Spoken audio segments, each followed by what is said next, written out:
आज मैं देखता हूं मनुष्य के जीवन को तो मैं पाता हूं कि आज के मनुष्य को शांति की जितनी खोज है, आज के मनुष्य को शांति की जितनी चाह है, जितनी बेचैनी है उसके जीवन में, इससे पहले कभी भी नहीं थी। आज का मनुष्य जितना समृद्ध है, इससे पहले मनुष्य इतना समृद्ध कभी नहीं था। लेकिन आज का मनुष्य जितना अशांत है, इतना अशांत मनुष्य पहले कभी भी नहीं था। समृद्धि एक तरफ है और दूसरी तरफ उस समृद्धि के साथ साथ आदमी का जीवन अशांति से, कलह से, बेचैनी से भरा हुआ है। एक एक परिवार के भीतर आप झांक के देखिए, मैं कम से कम सैकड़ों पति पत्नियों से मिला हूं, लेकिन आज तक मुझे एक भी पति पत्नी नहीं मिले, कम से कम मेरी उम्र के पति पत्नी तो नहीं मिले जो ये कह दें कि हमारे जीवन में शांति है। भारत में तलाक की दर बहुत तेजी से बढ़ रही है। व्यक्तिगत रूप से मैं कम से कम 8-10 जोड़ों को जानता हूं जो शादी के 3 से 4 साल के भीतर ही अलग हो गए हैं। छोटे छोटे बच्चे हैं और बच्चों को लेकर अलग रह रहे हैं। ये क्या हो गया है आदमी को? आदमी के पास समृद्धि है, सब कुछ है, लेकिन शांति कहाँ खो गई है जीवन से? शांति समाप्त हो गई है। संबंध हमने बनाए थे कि संबंधों से प्रेम फलित होगा, संबंध हमने बनाए थे कि उन संबंधों से हमारे जीवन में प्रेम बरसेगा, लेकिन उन संबंधों में जहर घुल गया है, उन संबंधों में कड़वाहट भर गई है। आज से 30, 40, 50 साल पहले आप जाके देखिए तो हमारे समाज में संयुक्त परिवार हुआ करते थे। एक ही परिवार में 20-25 लोग, दादा दादी, चाचा चाची, काका, सभी एक साथ रहते थे। एक परिवार अपने आप में एक टोले जैसा होता था, इतना बड़ा परिवार होता था। लेकिन आज परिवार छोटे होते होते होते सिकुड़ गया है। अब परिवार में कौन बचे हैं? पति पत्नी और 2 बच्चे। माता पिता भी उसमें शामिल नहीं हो सकते। उस छोटे से परिवार में माता पिता के लिए भी कोई जगह नहीं है। इसका मतलब क्या है? इसका मतलब है कि संबंधों में जो प्रेम था वो अत्यंत ही सिकुड़ गया है, सूख गया है, समाप्त हो गया है। प्रेम जो है वो बस सिकुड़ के इतना छोटा रह गया है कि उसमें पति पत्नी और 2 बच्चे ही आएंगे। और वो पति पत्नी और 2 बच्चे भी जो साथ में रह रहे हैं ना, उनके जीवन में शांति नहीं है। वहां भी रोज की कलह है, रोज की मारामारी है, रोज का झगड़ा है। जीवन में शांति खो गई है। कहां चली गई है शांति? शांति क्यों नहीं है मनुष्य के जीवन में? एक गुरु के पास एक व्यक्ति गया और उसने कहा कि महाराज जी, मैं बहुत दिनों से आपका प्रवचन सुन रहा हूं, बहुत दिनों से आपकी बातें सुनता हूं, लेकिन अभी तक मेरे जीवन में शांति आई नहीं है। पता नहीं कहां भूल हो रही है। तो उस गुरु ने कहा कि सुन, एक काम कर, ये पैसे ले और बाजार से जा एक शराब की बोतल लेके आ। वो व्यक्ति गया, गुरु की बात मानी, शराब की बोतल लेके आया। तो गुरु ने कहा कि ये बोतल खोल। उस व्यक्ति ने बोतल खोली और गुरु ने कहा कि अब इसमें से एक घूंट अपने मुंह में ले, लेकिन ध्यान रखना वो घूंट गले के नीचे नहीं जाना चाहिए। उस व्यक्ति ने बोतल से एक घूंट अपने मुंह में ली। गुरु ने कहा कि अब थूक दे। थूक दिया। गुरु ने कहा कि अब दूसरी घूंट ले मुंह में। दूसरी घूंट उसने ले, बोला कि थूक दे। इसी तरह से गुरु ने कहा कि एक एक घूंट उसको पिलाता रहा और उसे थुकवाता रहा। पूरी बोतल खाली हो गई। उसके बाद गुरु ने पूछा उस व्यक्ति से कि अब मुझे बता, नशा हुआ? तो वो आदमी थोड़ा मुस्कुराने लगा। उसने कहा महाराज जी, ऐसे भी कहीं नशा होता है क्या? गले से नीचे तो गई ही नहीं शराब, तो नशा कैसे होगा? तो गुरु महाराज ने कहा कि अब बात कुछ समझ आ रही है तुझे? जितनी बातें तू मेरी सुनता है, कान से सुनता है और कान से ही बाहर कर देता है, तो तेरे जीवन में शांति आएगी कैसे? जीवन में शांति तो तब आएगी जब जो मेरी बातें तू सुनता है उनके ऊपर मनन करेगा, उन बातों को थोड़ा अपने मन में भीतर गहरे उतरने देगा, तब जाके जीवन में शांति आएगी ना। मनन शब्द बड़ा महत्वपूर्ण है हमारे जीवन में। पुराने जो गुरु महाराज हुआ करते थे, ऋषि हुआ करते थे, वो क्या करते थे कि व्यक्ति के कान में बहुत महत्वपूर्ण बात कह देते थे, कान में मंत्र का दान करते थे। उसके पीछे कारण था, सार्वजनिक रूप से नहीं कहते थे, वो मंत्र बड़े साधारण होते थे, लेकिन उन साधारण मंत्रों को भी वो व्यक्ति के कान में कहते थे और कहते थे कि किसी से कहना मत। इसके पीछे क्या विज्ञान था? इसके पीछे विज्ञान था कि जो मैंने कहा है इसको मन में ही रखना, इसकी कहीं चर्चा मत करना।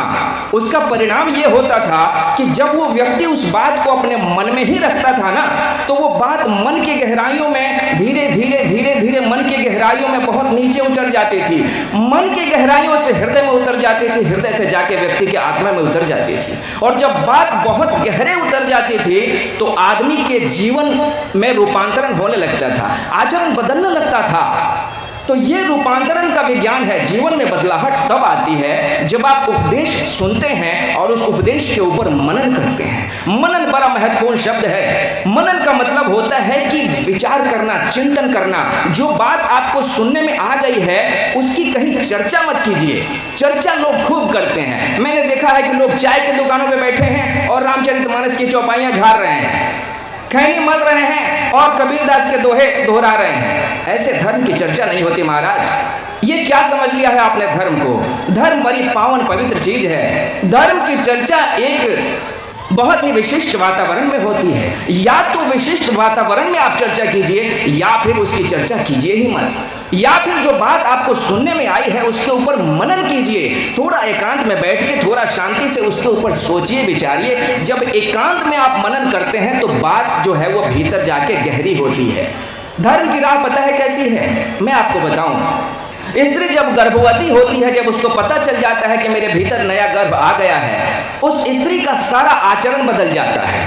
उसके चलने का ढंग, उसके उठने बैठने का ढंग, उसके सोने का ढंग, उसके खाने पीने का ढंग, हर चीज उसके बदल जाती है। क्योंकि हर काम करते हुए उसको बस एक ही बात याद रहती है कि मेरे भीतर एक नया जीवन पल रहा है, कहीं मेरे किसी भी आचरण से इसको नुकसान ना पहुंच जाए। इसीलिए वो इतनी सतर्क रहती है, इतनी सजग रहती है। ठीक यही बात धर्म की राह पे चलने वाले व्यक्ति को करनी होती है। इतना सजग रहना होता है। जो भी बात सुंदर लग गई है उसको मन में संजोना है, उसको निरंतर दोहराते रहना है, दोहराते रहना है, घूम फिर के।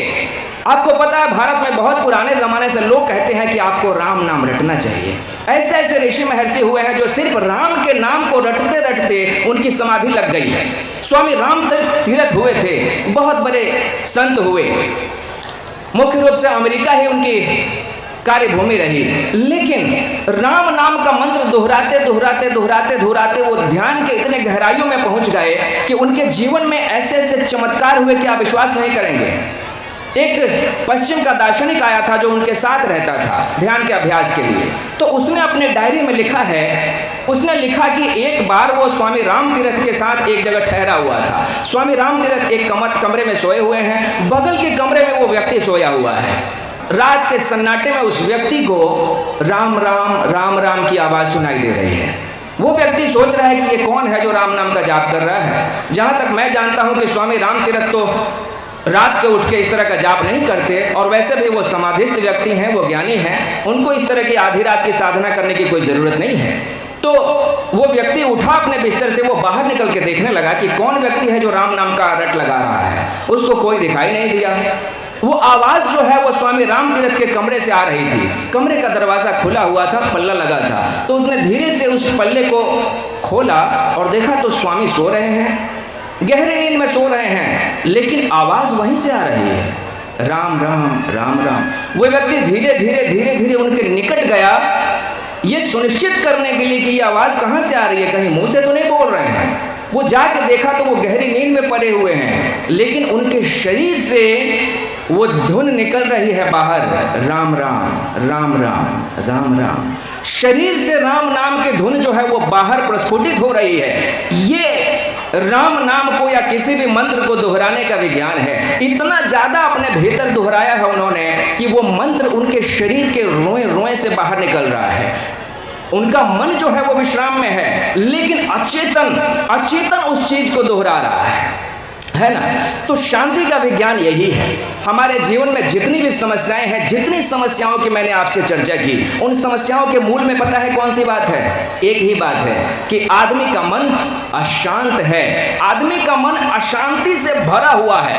अशांति से जब आदमी का मन भर जाता है ना, तो आदमी के कर्म भी अशांत हो जाते हैं। उदाहरण के लिए आप समझिए कि मेरे हाथ में कालिख लगा हुआ है, और इस कालिख लगे हुए हाथ से अगर मैं आपका मुंह पोंछने की कोशिश करूं तो आपका मुंह साफ होगा कि गंदा होगा?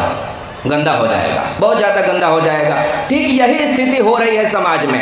एक एक व्यक्ति अपने भीतर इतनी अशांति से, इतने कोलाहल से भरा हुआ है, और वही अशांति से, कोलाहल से भरा हुआ व्यक्ति संबंधों में जुड़ रहा है। अशांत है और विवाह कर लिया। अब बताइए, उस विवाह के कारण उसके जीवन में अशांति बढ़ेगी कि घटेगी? बढ़ जाएगी, क्योंकि उधर से भी जो आया है ना वो भी अशांत है। तो अशांत प्लस अशांत बराबर दुगना अशांत। ये अशांत है और ये जाके एक ऊंचे पद पे बैठ गया। अब इसके नीचे 50 लोग काम कर रहे हैं। ये अशांत आदमी ऊंचे पद पे बैठा है, आपको पता है नीचे जो 50 लोग काम कर रहे हैं उन सबको अशांत करके रख देगा, परेशान करके रख देगा ये आदमी। यही हो रहा है हर कहीं। आप देख लीजिए तो हमारे समय में आज डॉक्टर्स, इंजीनियर्स, IAS अधिकारी सब के सब आत्महत्याएं कर रहे हैं। इतने ऊंचे ऊंचे पदों पर बैठे हुए लोग आत्महत्याएं कर रहे हैं। क्या कारण है? जरूर एक ही कारण है कि जीवन अशांति से भर गया है। IAS टॉप करी थी जिस लड़की ने आज से 4 साल पहले, शादी के 4 साल बाद ही उसका तलाक हो गया, दोनों अलग हो गए। IAS टॉपर थे तो तलाक क्यों हो गया बताइए मुझे? IAS टॉपर हो जाने से जीवन को समझने की जो काबिलियत है वो नहीं आ जाती। IAS होने का मार्ग अलग है, लेकिन जीवन की समझ जो है वो दूसरे मार्गों से आती है। जीवन की समझ जिस मार्ग से आती है उस मार्ग को हमने कहा है स्वाध्याय, उस मार्ग को हमने कहा है ध्यान। जीवन में शांति आती है ध्यान से। तो मैं आपको बता रहा था कि जब तक मन शांत नहीं होगा तब तक आदमी जो भी करेगा उस काम को अशांति से भर देगा वो। आज पूरे दुनिया पे आप नजर डाल के देखिए, पूरे दुनिया में हर कहीं ऊंचे ऊंचे पदों पे बैठे हुए बड़े बड़े देशों के जो राष्ट्रपति हैं, प्रधानमंत्री हैं, इतने इरेस्पॉन्सिबल हो गए हैं, इतने गैर जिम्मेदाराना तरीके से वो व्यवहार कर रहे हैं। कोई कह रहा है कि हमारे पास 50 न्यूक्लियर बम हैं, अभी चाहे तो 2 दिन में दुनिया का खात्मा कर दें। उधर रूस बैठा है, उधर यूक्रेन है, उधर इजराइल है, उधर अमेरिका है, नॉर्थ कोरिया है, साउथ कोरिया है, सबके पास परमाणु बम भरे पड़े हैं। और खतरा यही है कि पता नहीं कब किसका दिमाग फिर जाए। ये सारे के सारे अशांत लोग हैं जिनके हाथों में शक्तियां हैं और नतीजा कि संसार खतरे में पड़ गया है। तो उन बड़े लोगों की ही बात नहीं है, ये हम सभी की बात है। जब भी आदमी अशांत होगा उसके कर्मों से सिर्फ और सिर्फ अशांति निकलेगी, परेशानी निकलेगी, वो सबको अशांत करके रख देगा। एक अशांत आदमी समाज में जाएगा तो समाज में अशांति बढ़ेगी। आप इस दुनिया के केंद्र हैं, भरोसा करेंगे मेरी बात का? ध्यान से समझिएगा, आप इस दुनिया के केंद्र हैं। मैंने कहा कैसे?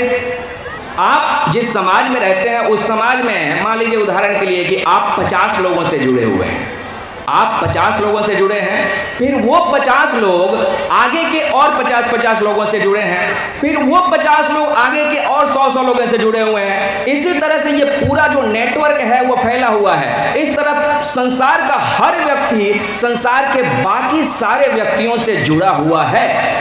इसका मतलब है कि आप जिस दुनिया में रहते हैं उस दुनिया का आप केंद्र हैं। इसका अर्थ ये हुआ कि आपकी जैसी गुणवत्ता होगी आपके दिमाग की, आपके मस्तिष्क की, वो गुणवत्ता आपके संबंधों में प्रवाहित होगी। जैसे मैं एक शांत व्यक्ति हूं तो इसका मतलब हुआ कि मैं जिस संबंध में भी जुड़ूंगा, जिस व्यक्ति से भी जुड़ूंगा, मेरे माध्यम से मेरी शांति उस व्यक्ति तक फैलेगी। अगर मैं 50 लोगों से जुड़ा हुआ हूं तो मेरे मन की शांति उन 50 लोगों तक पहुंचेगी, और अगर वो 50 लोग भी शांत हो गए तो आगे वो शांति और भी बढ़ेगी। इस तरह से दुनिया में जितने अधिक से अधिक लोग शांत होते जाएंगे, शांति की एक सुनामी, शांति का एक प्रवाह जो है वो समाज में आगे बढ़ता जाएगा, फैलता जाएगा। आपको पता है कि एक आदमी जब शांत हो जाता है, अपने भीतर से पूरी तरह शांत हो जाता है, तो वो कोई कुत्सित कर्म, कोई भी घिनौना कर्म वो कर ही नहीं सकता, असंभव।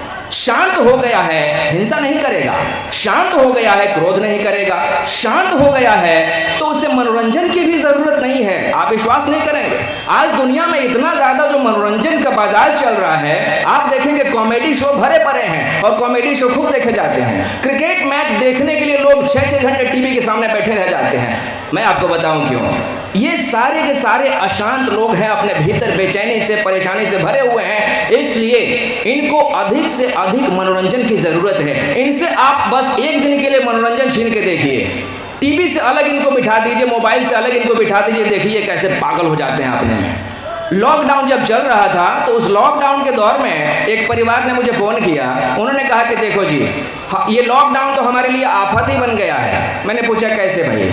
तो हमारे पिता जो है वो मेजर हैं, छुट्टियों में आए थे और लॉकडाउन लग गया है, अब घर पे ही बैठे हैं, तो 24 घंटे जो है वो बच्चों का जीना हराम कर दिया उन्होंने।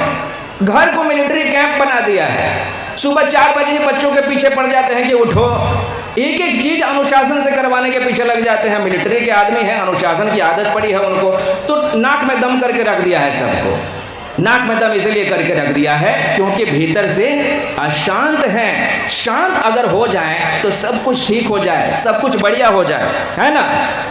मैं आपको ये बता दूं कि स्वामी विवेकानंद बड़ी कम उम्र में सन्यासी हो गए थे। तो स्वामी विवेकानंद से किसी व्यक्ति ने पूछा कि सुनो भाई, ये छोटी उम्र जो है तुम्हारी उम्र 20-22 साल की, ये उम्र तो खेलने खाने की है, मौज मस्ती की है, इस उम्र में तुम सन्यासी हो गए, ऐसा क्यों किया। स्वामी विवेकानंद ने कहा कि सुनो, मेरे एक प्रश्न का उत्तर दो, आप मंदिर जाते हो। उन्होंने कहा कि हाँ जाते हैं। तो भगवान के लिए कौन से फूल ले जाते हो। वो फूल जो वृक्ष से नीचे गिर के झड़ गए हैं, सूख गए हैं, मुरझा गए हैं, वो ले जाते हो भगवान के लिए, या कि ताज़े फूल ले जाते हो पेड़ से तोड़ के। तो व्यक्ति ने कहा कि भाई भगवान पे कोई सूखे फूल चढ़ाता है क्या, ताज़े फूल ले जाते हैं, ताज़े फूल, बिल्कुल। तो स्वामी विवेकानंद ने कहा कि मैं ताज़ा फूल हूँ, जवानी ताज़ा फूल है, इस जवानी को मैंने चढ़ा दिया है परमात्मा के कदमों में। इससे बड़ा प्रतिदान, इससे बड़ा दान परमात्मा के लिए और क्या हो सकता है। आप समझ रहे हो कि धर्म कर्म जो है वो बुढ़ापे की चीज़ है।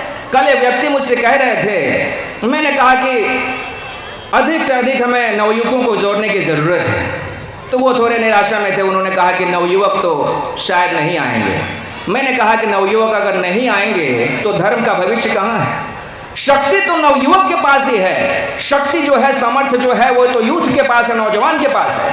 तो धर्म का जुआ अगर नौजवान के कंधे पे नहीं होगा तो धर्म का भविष्य कहाँ है जी। धर्म कोई बुजुर्गों की चीज़ नहीं है, बुढ़ापे की चीज़ नहीं है। बुढ़ापे में तो आप अपना शरीर चलाने में समर्थ नहीं होते, धर्म को कैसे आप आगे खींच के ले जा पाएंगे। अधिक से अधिक नौजवानों को जोड़ने की ज़रूरत है, तभी हमें धर्म का भविष्य जो है वो उज्जवल हो सकता है ना। ध्यान की महिमा का मैं आपसे बखान कर रहा था। एक बार ऐसा हुआ कि महाराज भर्तृहरि जब अपना राज्य त्याग कर चले गए थे तपस्या करने जंगल में, तो वृक्ष के नीचे बैठ के वो ध्यान लगाए हुए थे कि एक बार उन्होंने आंखें खोली, और जैसे ही आंखें खोली तो सामने जो रास्ता था उस रास्ते पे एक बड़ा सा हीरे का टुकड़ा उन्हें दिखाई दिया, चमकता हुआ, बहुत बड़ा हीरा था। चूंकि राजा ही थे तो मन में एक क्षण के लिए लोभ जाग उठा, मन में लोभ जाग उठा। तभी क्या देखते हैं कि उस सड़क पे एक तरफ से एक घुड़सवार आ रहा है, उस घुड़सवार के कमर में एक तलवार लटक रही है। घुड़सवार की नजर पड़ गई उस हीरे पे। घुड़सवार उस हीरे को पाने के लिए घोड़े से उतरा। तभी महाराज ये देख रहे हैं कि दूसरी तरफ से एक दूसरा घुड़सवार आ गया, उसके पास भी तलवार है। अब वो भी उतर गया, उसने भी हीरे को देख लिया। महाराज भर्तृहरि देख रहे हैं कि दोनों घुड़सवारों की नज़र हीरे के ऊपर पड़ गई है और दोनों ही उस हीरे के ऊपर अपना दावा करने लगे हैं। दोनों की तलवारें खिंच गई है, दोनों ही उस हीरे की तरफ बढ़ चले हैं और दोनों में अब मुठभेड़ शुरू हो गई है। दोनों ने लड़ना शुरू कर दिया। घंटे भर की लड़ाई में दोनों ने एक दूसरे को मार के लहूलुहान कर दिया, एक दूसरे को वहीं पे ख़त्म कर दिया। महाराज भर्तृहरि ने जब ये दृश्य देखा तो फिर से एक बार अपनी आंखें बंद की और फिर से ध्यान की गहराइयों में डूब गए। ये जीवन की सबसे ऊंची से ऊंची समझ है। जीवन को जो ठीक से देखता है, जीवन को जो ठीक से समझता है, वो अंततः अपने भीतर मुड़ता है। क्योंकि शांति जिसे हम कहते हैं ना, वो भीतर है, वो बाहर नहीं है। बाहर जो भी चीजें मिलती हैं, बाहर से आपको क्या मिलता है, धन मिलता है। धन से शांति नहीं आती, धन से सुख आता है, ये बात आप समझिए। धन से आप सुविधा की चीजें खरीद लेते हैं, लेकिन शांति कभी नहीं खरीद सकते धन से। यश आपको मिल जाता है, आप इतराने लगते हैं। यश से क्या शांति मिलती है? नहीं। यश से आपके अहंकार को तृप्ति मिलती है, शांति नहीं मिलती है ना। तो धन और यश आपको शांति नहीं दे सकते। शांति देता है आपको ध्यान। अंततः अपने भीतर मुड़ के जब आप अपने मन को समझते हैं, मन को जानने की कोशिश करते हैं, तब आपको शांति मिलती है। यथा स्वर्ण पुटपाक शोधितम मलम त्यक्त्वा स्वात्म गुणम समृच्छति तथा मनः सत्व रजस तमो मलम ध्यानेन संत्यज्य समेति तत्वम। अर्थात जिस प्रकार सोना अग्नि से गुजर के अपनी सारी गंदगी को त्याग करके शुद्ध रूप में स्थित हो जाता है, वैसे ही हमारा मन जब ध्यान से गुजरता है तो सत्व रज और तम रूपी मल को त्याग कर अपने सच्चे स्वरूप में स्थापित हो जाता है। जब भी मन ध्यान से गुजरता है तो शुद्ध होता है, परिशुद्ध होता है। धीरे धीरे हर दिन शुद्ध होते होते होते जब मन से सारे विषय निकल जाते हैं, मन से सारे गुण निकल जाते हैं, तो यही मन आत्मस्वरूप हो जाता है। और ये मन जब आत्मस्वरूप हो जाता है तो उसी स्वरूप में एक दिन परमात्मा झलकता है। तो परमात्मा से मेरी यही शुभकामना है कि आप अपने जीवन में ध्यान को अपनाएं, आप अपने जीवन में ध्यान की महिमा को जानें, आप अपने जीवन में सच्ची शांति को जानें। इसे शुभकामना के साथ आज की इस वार्ता का मैं समापन कर रहा हूँ। मेरी बातों को इतने प्रेम और शांति से सुना, इसके लिए आपका बहुत बहुत धन्यवाद करता हूँ। सज्जनों, पूज्यमान संत श्री सत्येंद्र कुमार जी